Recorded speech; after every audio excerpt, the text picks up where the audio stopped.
Di tingkat pusat ada Koalisi Indonesia Bersatu biasa disebut KIB, yakni Partai Amanat Nasional, Partai Golongan Karya, dan Partai Persatuan Pembangunan, dan hal itu ditindaklanjuti di tingkat wilayah hingga daerah. Acara sosialisasi koalisi ini ditandai dengan pemotongan tumpeng bersama.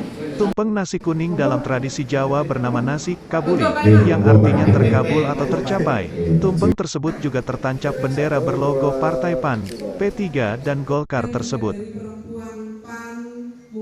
Ketua DPD Partai Amanat Nasional Abdul Hakim Bafagih, ST dalam sambutannya, mengatakan bahwa koalisi semacam ini dibutuhkan untuk mempertegas identitas partai, karena selama ini telah terjadi perpecahan. Harapannya, dengan Koalisi Indonesia Bersatu yang dilakukan DPP partai ini, dapat membawa kemajuan dan peningkatan kualitas berpolitik bangsa, sembari ia mengakui bahwa partainya tidak memiliki wakil di tingkat kabupaten di Nganjuk ini. Dan tadi akhirnya hari ini membagikan kambing ke setiap DPC dan juga satu kemudian bisa memberikan manfaat untuk kita semua. Kemudian Bapak Ibu semua,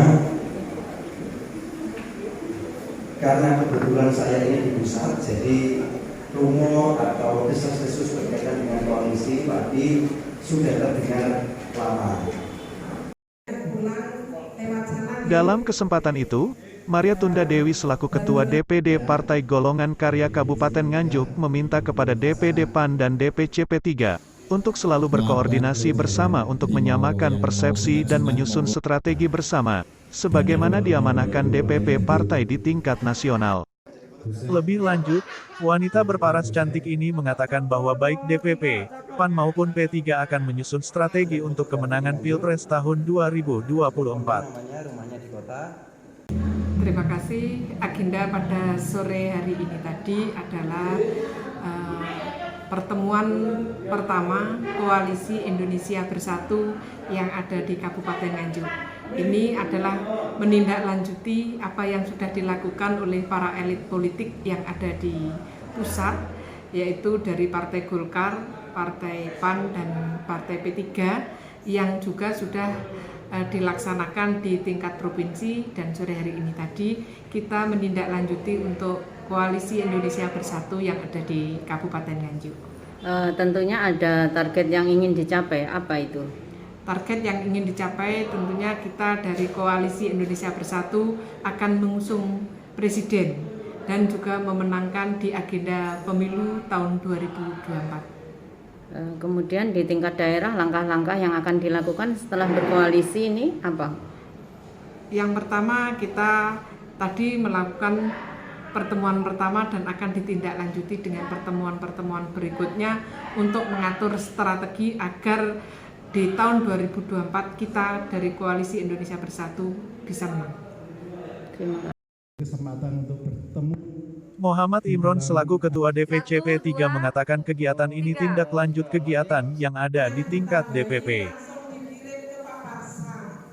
Ya, saya kira ini kan tindak lanjut dari Koalisi Indonesia Bersatu yang ada di DPP di pusat, yang sekarang ini akan semakin solid, sehingga kita mencoba membangun koalisi itu di tingkat kabupaten, di tingkat cabang. Ini menjadi penting karena nanti ada satu kepentingan yang besar kaitannya dengan kontestasi di pemilu 2024. Sehingga ketika nanti kita ikut kontestasi itu, utamanya nanti mungkin mengarah pada pemilihan presiden, itu di bawah ini sudah siap. Artinya ada hal yang ditargetkan sesuatu yang lebih besar begitu ya?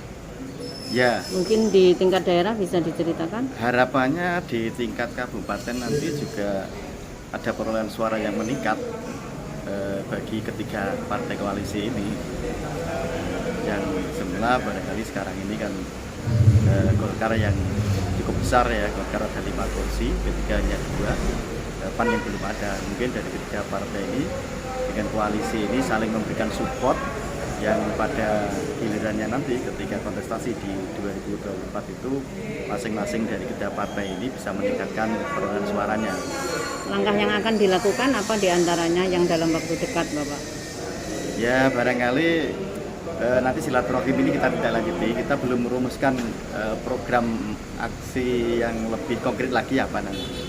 Barangkali gambaran kami ya seputar dari bagaimana membangun satu strategi bersama kaitannya dengan pemenangan di pemilu 2024. 2, 3. Dari Nganjuk Siti Nur Khalifah melaporkan.